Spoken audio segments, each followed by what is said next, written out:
Episode 3. Wish they could see famous Harry Potter now, he thought savagely as he spread manure on the flower beds, his back aching, sweat running down his face. It was 7:30 in the evening when at last, exhausted, he heard Aunt Petunia calling him, "Get in here and walk on the newspaper." Harry moved gladly into the shade of the gleaming kitchen. On top of the fridge stood tonight's dessert, a huge mound of whipped cream and sugared violets. A loin of roast pork was sizzling in the oven. "Eat quickly, the Masons will be here soon," snapped Aunt Petunia, pointing to 2 slices of bread and a lump of cheese on the kitchen table. She was already wearing a salmon-pink cocktail dress. Harry washed his hands and bolted down his pitiful supper. The moment he had finished, Aunt Petunia whisked away his plate. "Upstairs! Hurry!" As he passed the door to the living room, Harry caught a glimpse of Uncle Vernon and Dudley in bow ties and dinner jackets. He had only just reached the upstairs landing when the doorbell rang, and Uncle Vernon's furious face appeared at the foot of the stairs. "Remember, boy, one sound." Harry crossed to his bedroom on tiptoe, slipped inside, closed the door, and turned to collapse on his bed. The trouble was, there was already someone sitting on it. Chapter 2. Dobby's Warning. Harry managed not to shout out, but it was a close thing. The little creature on his bed had large bat-like ears and bulging green eyes the size of tennis balls. Harry knew instantly that this was what had been watching him out of the garden hedge that morning. As they stared at each other, Harry heard Dudley's voice from the hall. "May I take your coats, Mr. and Mrs. Mason?"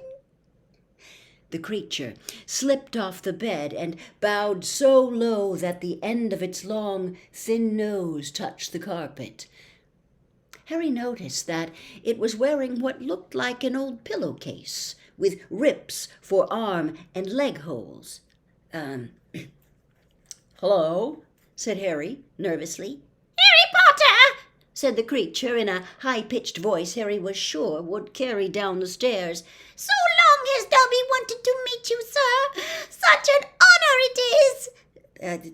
Thank you," said Harry, edging along the wall and sinking into his desk chair next to Hedwig, who was asleep in her large cage. He wanted to ask, "What are you?" but thought it would sound too rude, so instead he said, "Who are you?" "Dobby, sir. Just Dobby.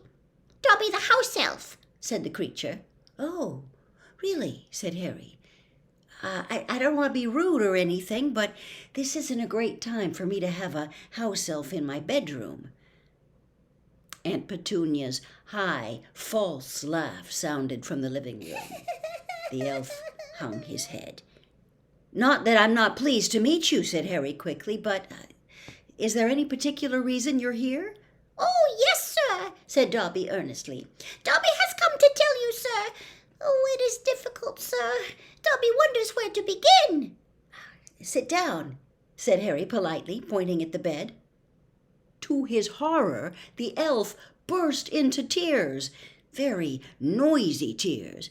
Sit down," he wailed. Never, ever."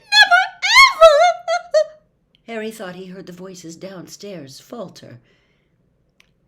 "I'm sorry," he whispered. "I didn't mean to offend you or anything." "Offend Dobby," choked the elf. "Dobby has never been asked to sit down by a wizard like an equal." Harry, trying to say "shh" and look comforting at the same time, ushered Dobby back onto the bed where he sat hiccuping, looking like a large and very ugly doll. At last he managed to control himself and sat with his great eyes fixed on Harry in an expression of watery adoration. "You can't have met many decent wizards," said Harry, trying to cheer him up. Dobby shook his head. Then, without warning, he leapt up and started banging his head furiously on the window, shouting, "Bad Dobby! Bad Dobby!" "Dobby, what are you doing?" Harry hissed, springing up and pulling Dobby back onto the bed. Hedwig had woken up with a particularly loud screech and was beating her wings wildly against the bars of her cage. "Dobby has to punish himself, sir," said the elf, who had gone slightly cross-eyed. "Dobby almost spoke ill of his family, sir." "Your family?" "The wizard family Dobby serves, sir. Dobby's is a house elf, bound to serve one house and one family forever." "Do they know you're here?" asked Harry curiously. Dobby shuddered. "Oh, no, sir, no. Dobby will have to punish himself most grievously for coming to see you, sir. Dobby will have to shut his ears in the oven door for this, if they ever knew, sir." "But won't they notice if you shut your ears in the oven door?" "Dobby doubts it, sir. Dobby is always having to punish himself for something, sir. They let Dobby get on with it, sir. Sometimes they reminds me to do extra punishments." "But why don't you leave? Escape?" "A house elf must be set free, sir, and the family will never set Dobby free. Dobby will serve the family until he dies, sir." Harry stared. "And I thought I had it bad staying here for another 4 weeks." "This makes the Dursleys sound almost human," he said. "Can't anyone help you? Can't I?" Almost at once, Harry wished he hadn't spoken. Dobby dissolved again into wails of gratitude. "Please," Harry whispered frantically, "please be quiet. If the Dursleys hear anything, if they know you're here—" "Harry Potter asks if he can help Dobby. Dobby has heard of your greatness, sir, but of your goodness Dobby never knew." Harry, who was feeling distinctly hot in the face, said, "Whatever you've heard about my greatness is a load of rubbish. I'm not even top of my year at Hogwarts. That's Hermione. But he stopped quickly, because thinking about Hermione was painful. Harry Potter is humble and modest," said Dobby reverently, his orb-like eyes aglow. "Harry Potter speaks not of his triumph over he who must not be named." "Voldemort?" said Harry. Dobby clapped his hands over his bat ears and moaned. Speak not the name, sir! Speak not the name!" "Sorry," said Harry quickly. "I know lots of people don't like it. My friend Ron—" He stopped again. Thinking about Ron was painful too. Dobby leaned toward Harry, his eyes wide as headlights. "Dobby heard tell," he said hoarsely, "that Harry Potter met the Dark Lord for a second time just weeks ago. That Harry Potter escaped yet again." Harry nodded, and Dobby's eyes suddenly shone with tears. "Ah, sir," he gasped, dabbing his face with a corner of the grubby pillowcase he was wearing. "Harry Potter is valiant and bold. He has braved so many dangers already. But Dobby has come to protect Harry Potter, to warn him even if he does have to shut his ears in the oven door later. Harry Potter must not go back to Hogwarts."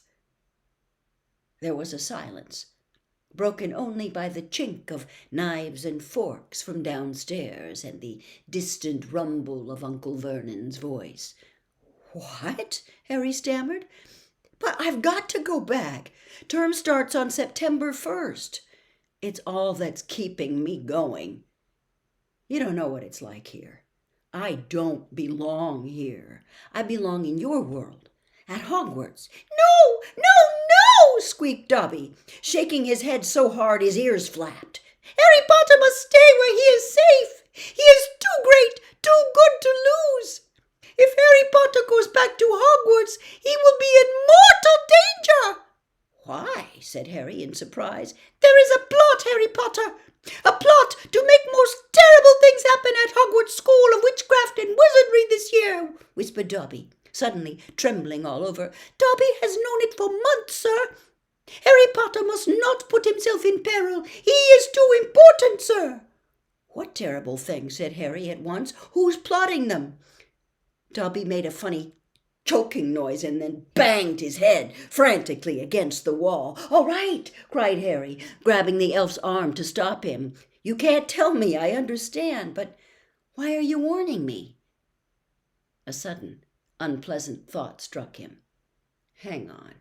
This hasn't got anything to do with with you-know-who, has it? You could just shake or nod, he added hastily as Dobby's head tilted worryingly close to the wall again. Slowly, Dobby shook his head. Not he who must not be named, sir. But Dobby's eyes were wide, and he seemed to be trying to give Harry a hint. Harry, however, was completely lost. Well, he hasn't got a brother, has he? Dobby shook his head, his eyes wider than ever. Well, then, I can't think who else would have a chance of making horrible things happen at Hogwarts, said Harry. I mean, there's Dumbledore, for one thing. You know who Dumbledore is, don't you? Dobby bowed his head. Albus Dumbledore is the greatest headmaster Hogwarts has ever had. Dobby knows it, sir. Dobby has heard Dumbledore's powers rival those of he who must not be named at the height of his strength. But, sir, Dobby's voice dropped to an urgent whisper, there are powers Dumbledore doesn't. Powers no decent wizard. And before Harry could stop him, Dobby bounded off the bed, seized Harry's desk lamp, and started beating himself around the head with ear-splitting yelps.